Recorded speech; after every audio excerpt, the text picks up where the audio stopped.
I purchased an abandoned house at a tax auction for just $100. While renovating it, I stumbled upon a hidden room inside the wall. Inside that concealed space were duffel bags containing $3 million in cash, sealed inside an envelope. When I opened it, there was only one word written inside. Good day, dear listeners. Diana here again. I'm glad you're joining me today.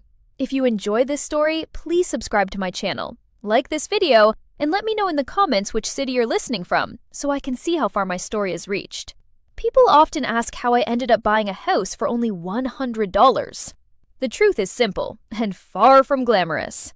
I was broke, desperate, and had nothing left to lose. My name is Rachel Mercer. I'm 34 years old, and 2 years ago, I was living in a small studio apartment in Columbus, Ohio. I slept on a second-hand mattress I bought from Facebook Marketplace and often ate peanut butter straight from the jar because it was all I could afford. I had spent 6 years building a small interior design business with my college roommate, Dana Whitfield. But everything collapsed when Dana quietly shut down our LLC and took our client list, vendor contacts, and reputation with her. She left me bound by a non-compete agreement her lawyer had prepared just before she walked away. I couldn't afford legal action, so I let it go. My family kept suggesting I move back home or apply for office jobs, but I kept insisting I was fine, when in reality, I wasn't. One night at around 2 a.m., I came across tax lien auctions while watching random YouTube videos. I learned that when property owners fail to pay taxes, municipalities sell their properties at extremely low starting prices. Some are valuable, but most are unwanted, burdened with liens, structural issues, or legal complications that scare buyers away.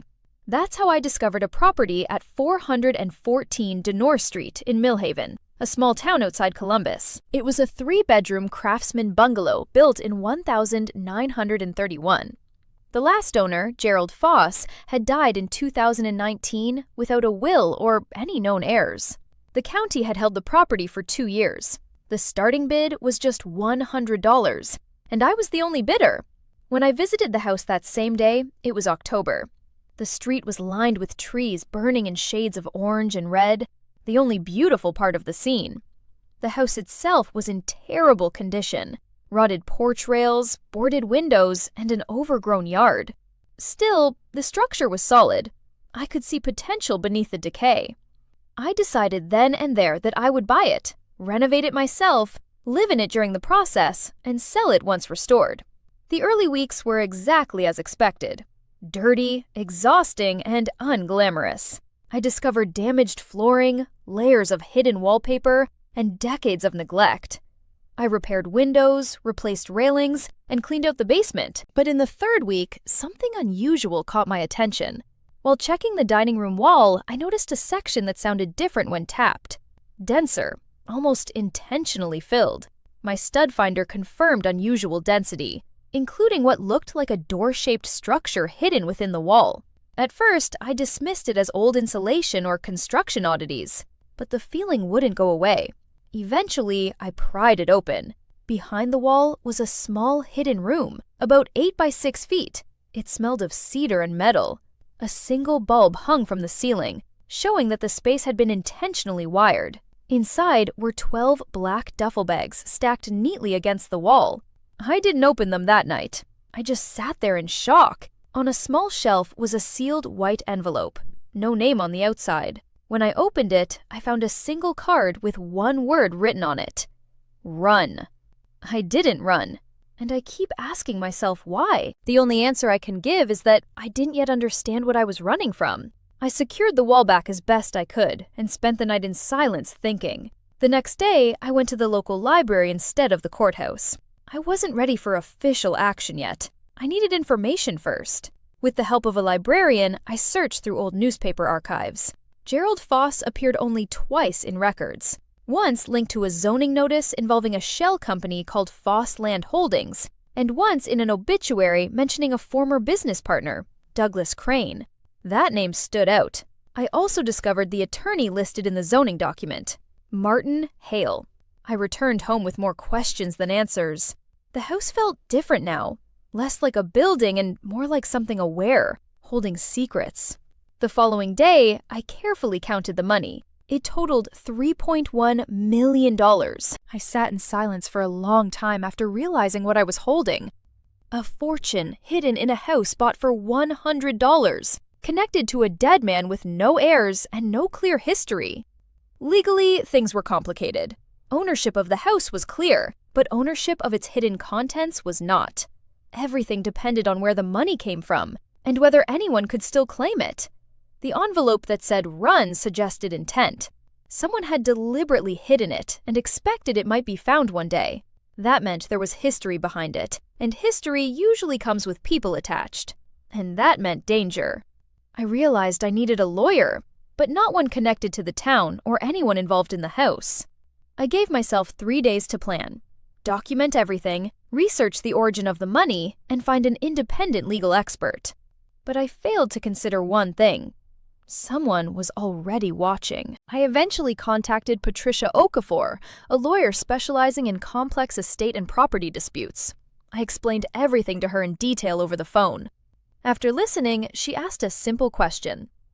"Are you safe?" She told me not to move the money and to meet her immediately. In her office, she explained that the legal situation was uncertain. Because I had purchased the property legally, I had a strong claim to its contents. But if the money was tied to criminal activity, the government or potential victims could still make a claim. Her advice was to immediately file an official report to establish a legal record. I did so that same day at the sheriff's office.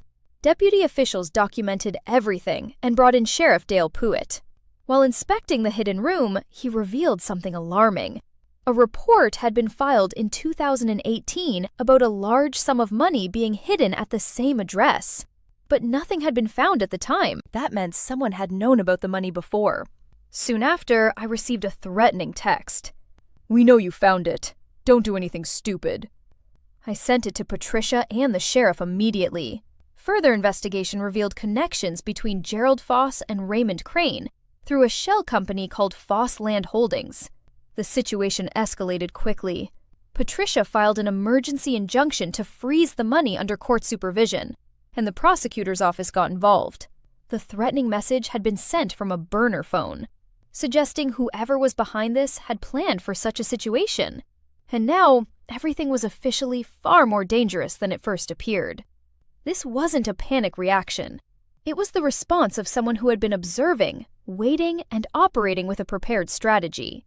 During those days, I stayed either at Patricia's office or at a motel outside Columbus, where I had relocated temporarily. I never returned to the house. Patricia had strongly advised me to stay away from Dunor Street until we understood exactly who we were dealing with. And I agreed without hesitation. I wasn't being reckless. I was afraid. But I remained methodical. Through her investigation, Patricia uncovered more about Raymond Crane. He was 47, a commercial real estate developer based in Grayfield. His background included a civil judgment from 2015 involving a contractor dispute that was settled privately. More importantly, his financial activity showed a pattern of forming and dissolving shell companies, suggesting someone highly experienced in concealing ownership structures. Even more concerning, his attorney was Martin Hale, the same lawyer who had appeared in the 2003 zoning records tied to Foss Land Holdings. It was also the same lawyer I had instinctively chosen not to contact early on. That instinct had been correct. One afternoon, Patricia laid out her working theory over coffee in her office. She was careful to emphasize that it was still only a hypothesis.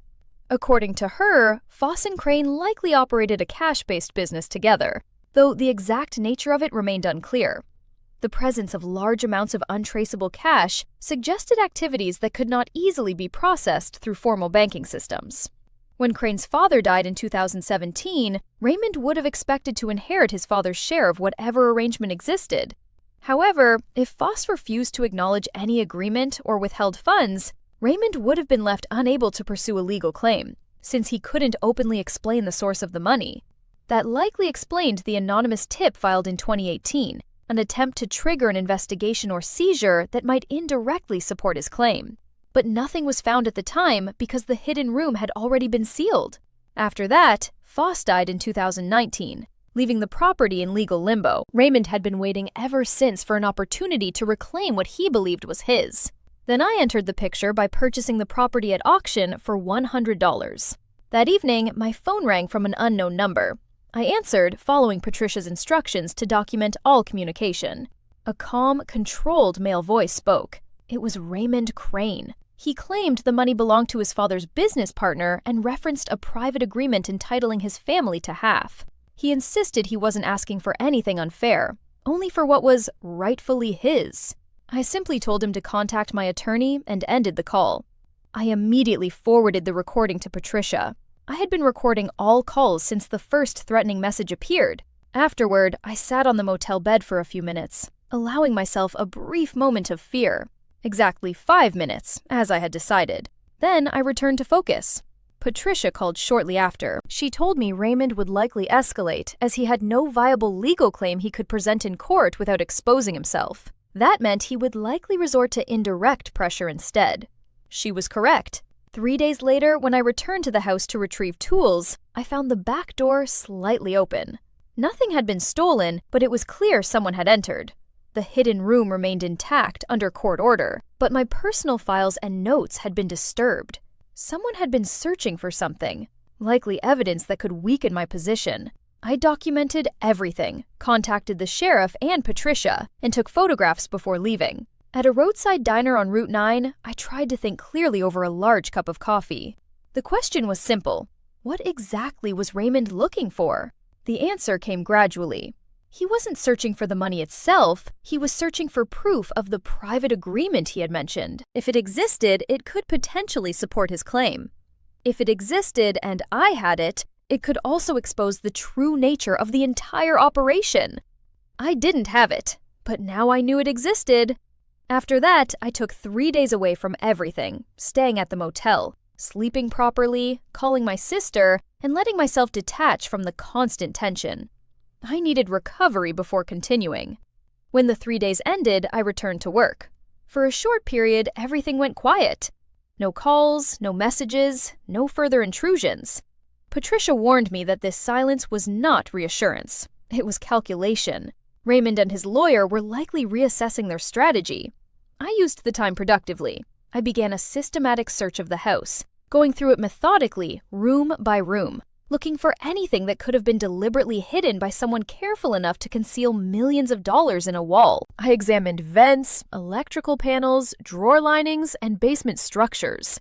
I searched every space that could conceal documents. On a Wednesday afternoon, I finally found it. It was hidden in the attic, inside the sleeve of an old vinyl record titled Cadet Baker Sings, stored in a box along the north wall. Inside was a 4-page handwritten document dated 2001, signed by both Gerald Foss and Douglas Crane. It was a partnership agreement. The document described a cash facilitation service, clearly a structured money laundering operation in which businesses funneled unreported cash through shell entities, one of which was Foss Land Holdings. The profit split was 60% to Foss and 40% to Crane. Most importantly, it contained a clause stating that if either partner died, the agreement would dissolve, and all assets would revert to the surviving partner, not to heirs. That clause changed everything. It meant Raymond Crane had no legal standing. His father's share had reverted to Foss upon his death in 2017. And after Foss died in 2019, the arrangement had no surviving party left. I sat in the attic for a long time after reading it. Dust floated through the light as I processed what I was holding. Not just a contract, but evidence of a long-running criminal enterprise. I photographed every page and immediately contacted Patricia. After reviewing it, she confirmed that it significantly strengthened my legal position, but also guaranteed serious interest from prosecutors. Cooperation with the investigation could be key to securing my claim to the money. At the same time, it meant Raymond Crane was now clearly pursuing funds he had no lawful entitlement to, within a criminal context involving his father. 2 days later, I met with Assistant District Attorney Claire Dunar. I provided her with everything: the agreement, photographs, recorded calls, evidence of the break-in, and the threatening message. She reviewed it carefully and said she would be in contact. After leaving the courthouse, I met my friend Margot for dinner. I didn't need legal advice. I already had Patricia for that. I needed normal human connection. I told her everything. "You're the most dangerously competent person I know," she said. "I'm not dangerous," I replied, "just persistent." It was the first time I had laughed in weeks. A few weeks later, Raymond Crane and a woman arrived at the house. I was there, continuing renovations. The legal injunction was holding, and the money had already been transferred into court-supervised escrow. At 9:30 a.m., there was a knock at the door. Raymond stood there, composed and deliberate, accompanied by an older woman he introduced as his aunt, Gloria Crane. They claimed they wanted to clear the air and suggested there had been a misunderstanding. They spoke carefully about morality, family history, and their supposed connection to Gerald Foss and Douglas Crane. They offered a reasonable settlement, 1/3 of the funds, in exchange for ending all disputes. I listened without responding. Then I pointed out that while they were making moral arguments on my porch, their attorney had simultaneously filed a motion in court to suppress the very agreement they were referencing. The argument shifted immediately. The composure cracked slightly. Gloria's tone turned sharper, implying that I was making a mistake and warning me that Raymond had influence in the county. I asked them to leave. Raymond gave me a cold, controlled look, then turned and walked away with Gloria. I closed the door behind them and stood there for a moment, aware of both fear and clarity coexisting. I called Patricia immediately. She confirmed that their behavior actually strengthened the prosecution's case. It demonstrated pressure tactics rather than legitimate legal pursuit. The case was now moving quickly toward resolution. At the upcoming hearing in December, the prosecutor's office would present findings from forensic analysis of the cash. The results showed a mixed origin. Some funds traced to legitimate transactions, while others were linked to structured deposits consistent with illegal financial activity. In short, part of the money was clean and part of it was not. And that distinction would define everything that came next. I sat in the courtroom, wearing a charcoal blazer I had bought secondhand and carefully pressed the night before. I was calm. Not the kind of calm people perform, but a steady, grounded calm that only comes when you've done everything possible and are ready for whatever follows. Across the room sat Raymond Crane beside Martin Hale. Raymond was dressed perfectly, his expression carefully controlled, like a man wrongly accused of something trivial, patiently waiting for reality to correct itself. I had seen that kind of expression before on powerful people. It was a form of armor. The hearing itself wasn't the final decision about ownership. That would come later in a separate civil process.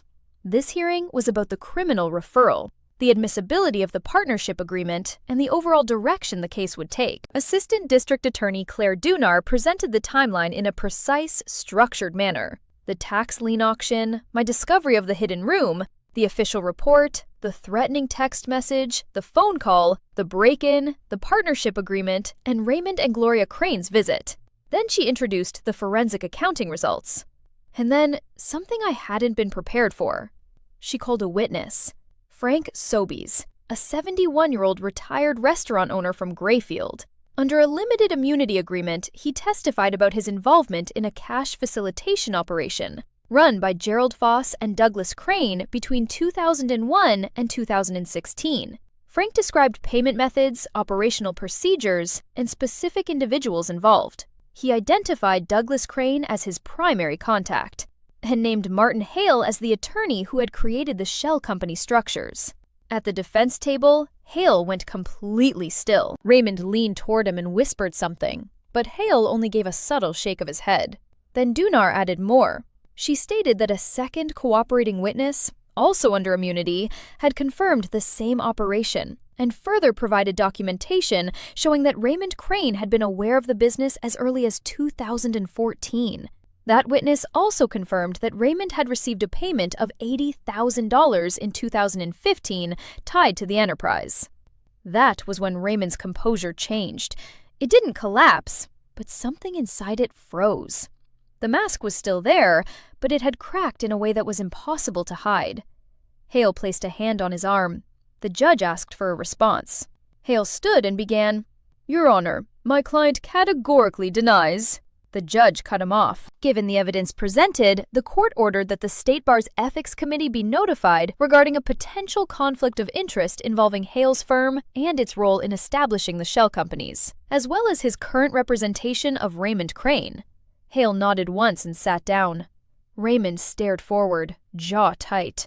The armor remained, but it was clearly damaged now, and everyone in the room could see it. From that point on, the case progressed with the slow but relentless pace of the legal system. Not fast, but unavoidable.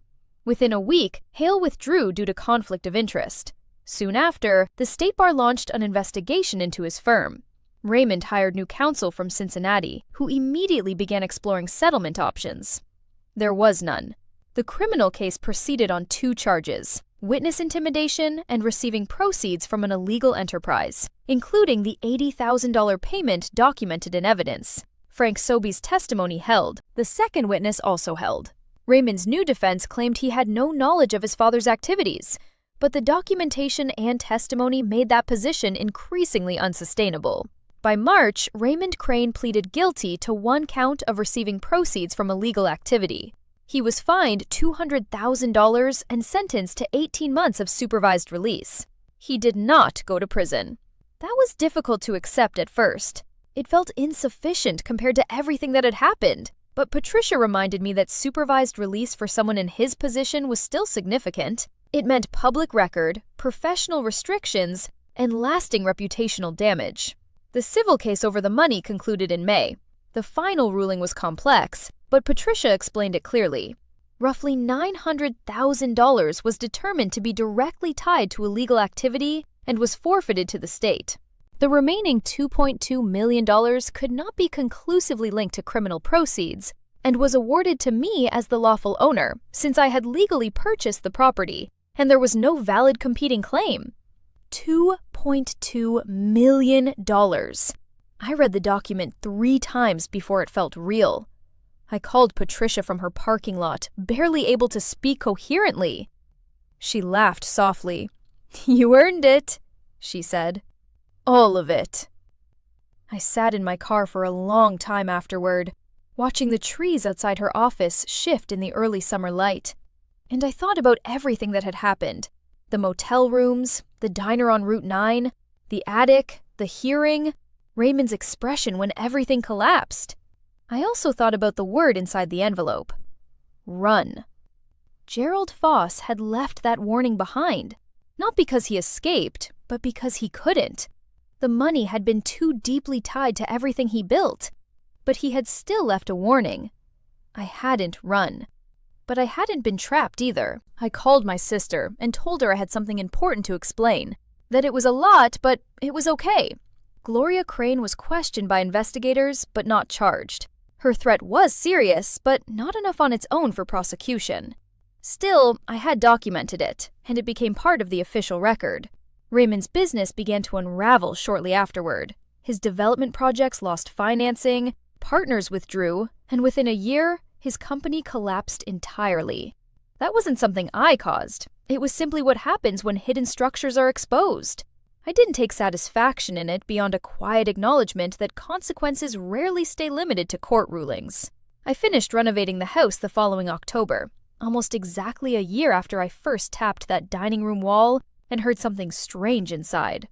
I never sold it. That had been the original plan.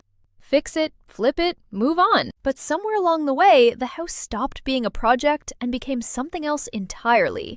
A place that was mine. I had stripped it down, rebuilt it, and come to know every inch of it through effort and repetition. The dining room wall, once hiding an entire secret space, was now smooth, painted, and ordinary again. The hidden room was gone. I had opened it into the main space, expanding the room and changing its feel completely. The cedar wood I salvaged became part of a kitchen shelf, a small detail I found myself appreciating more than I expected. With the settlement money, I rebuilt my life in steps. I started my own company, Mercer Design. No partners, no restrictions, no one else's name attached. Within a year, I had clients. Within 2 years, I had a steady business. I paid off my mother's mortgage. She cried. So did I.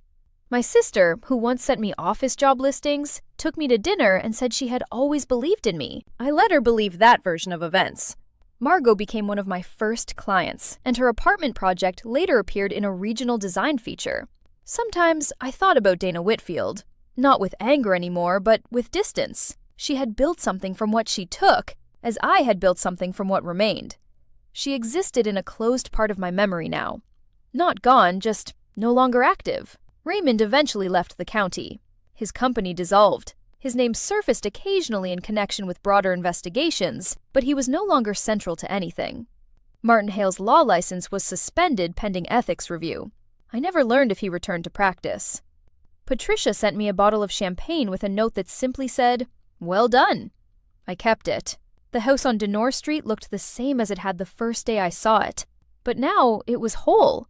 Lights on inside, windows clear, a repaired life. One evening, I sat on the porch steps and thought about what starting over really means. Not the clean version people like to imagine, but the real version. One shaped by what came before, carrying its weight, and still moving forward anyway. I had bought a house for $100, found $3 million in its walls, been threatened, investigated, and tested by people far more powerful than me, and I was still here. The leaves in the yard glowed orange in the evening light. I stayed outside until the air turned cold, then went back inside. And I thought again about the word left behind. Run. Maybe it meant more than escape. Maybe it meant don't let it consume you. I didn't run, but I also didn't let fear decide for me. I handled it step by step, carefully, methodically. That, in the end, was the real outcome. Not bravery, just persistence. Now I wonder, what would you have done? If you found $3 million in a wall, received a threatening message, and had someone show up at your door, would you run, hide it, or fight?